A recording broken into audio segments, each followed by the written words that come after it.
Hello everybody, so today it was a very muddy day.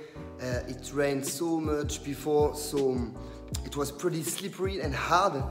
We have done so big ruts, and it's very good for training. And what I want to tell you is that it is very important when you're riding to not ride over your level. Today I was riding with Danny Vassell. He's faster than me and I know it.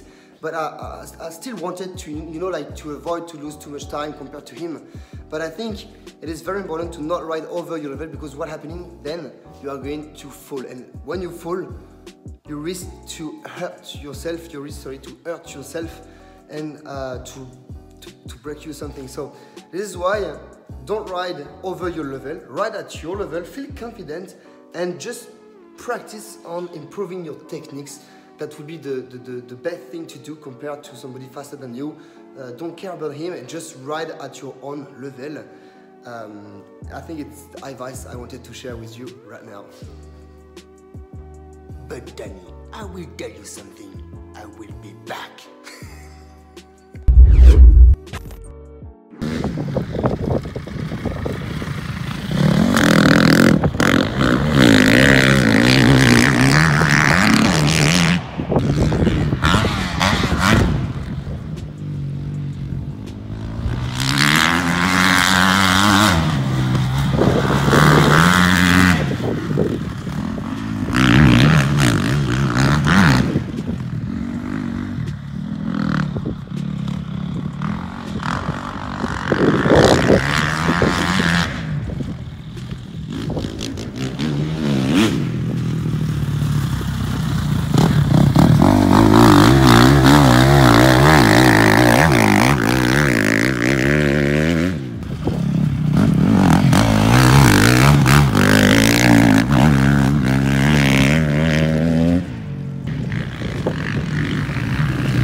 Okay, let's comment this video. I will keep the microphone in my hand because we will have a much better sound.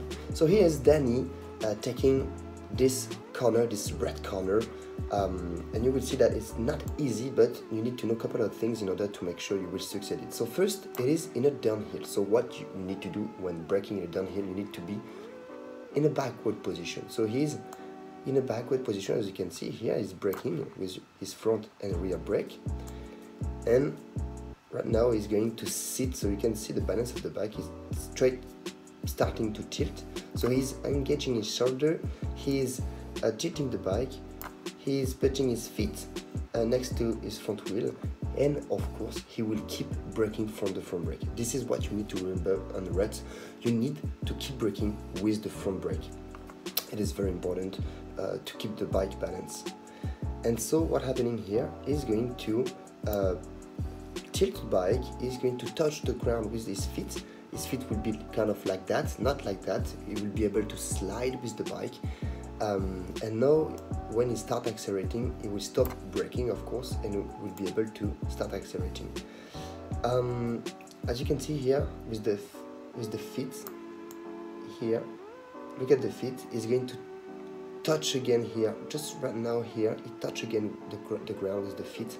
So in ruts, if the ground is not too dry or anything, you can definitely touch the ground with your feet in order to help you to tilt the bike. Most of the time in ruts, you will be able to see the ruts of the bike, and then just to the right or to the left, depending, you will see the rut of the feet.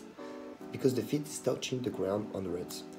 And so here the goal will be to try to keep an acceleration until the top, a progressive and linear acceleration until the top. So what you need to remember from this example is to brake backward, keep braking from the front brake when entering in ruts, and put the feet to the ground if it's not too sticky, to slide and help your bike to tilt.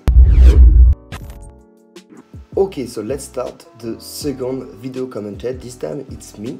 It is still in a downhill with the corner turning on the right. So I will be braking backward.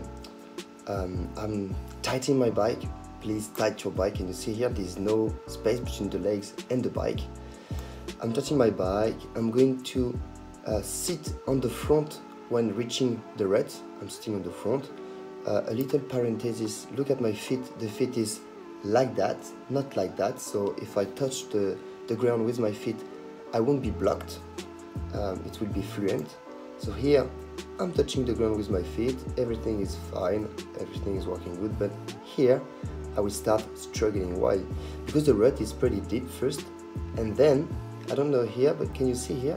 There's kind of a hill right between this rut and this rut. There's a hill here, and so this hill will kind of destabilize me.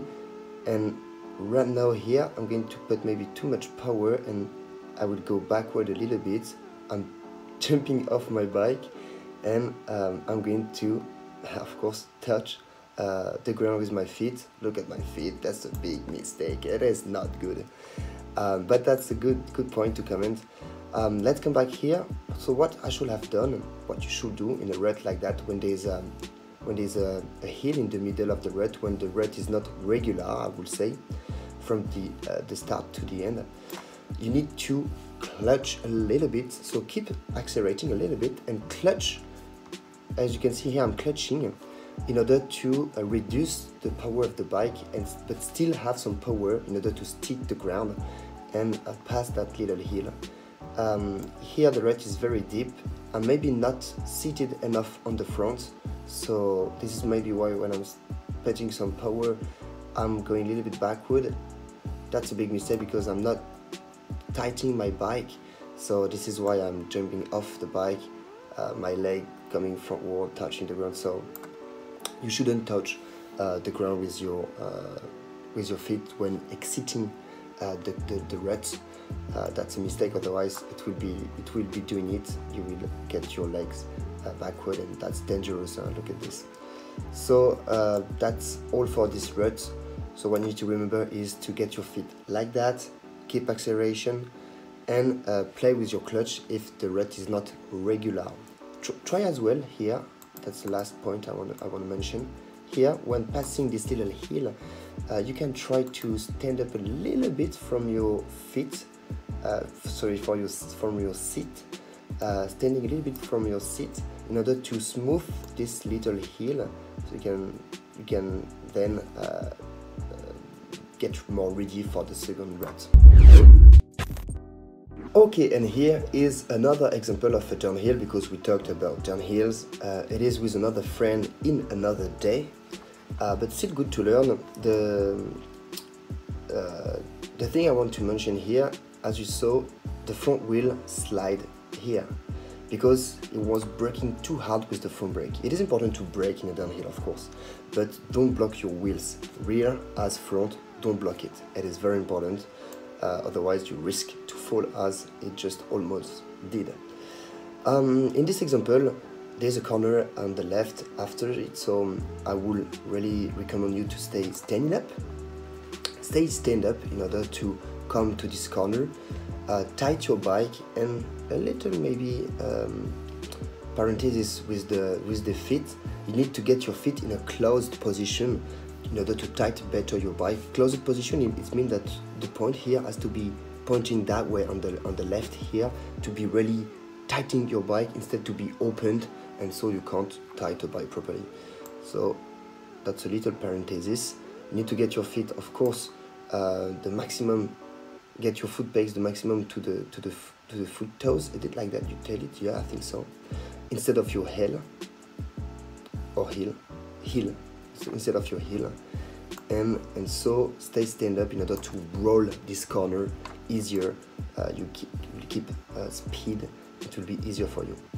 And here is Lena. Lena is doing it pretty well. She's not blocking the wheels. She's going a little bit slower, of course. She's a beginner. She's taking the inside line. She's going to sit in order to reaccelerate. But here she won't be standing up for this little obstacle. That's a mistake. Look at this. In motocross, when there's like an obstacle or jump or anything, you need to stand up in order to smooth it and to get more fit, you know, in it. So here she should have stand up in order to smooth this little obstacle and sit to take this corner here on the downhill, on the left downhill, right? Yo, what's up? I hope those advice was helpful for you. We are currently at the track, and what a good news, look at this. The track is finally empty, there's no more water, and today I could ride. I rode today, so it will be, I think I will put it on the 4th vlog. And here, still a lot of water, so we're going to pump it. And it will be as well on the 4th, I think so, or the 5th, I don't even know. Okay, so anyway, see you next week.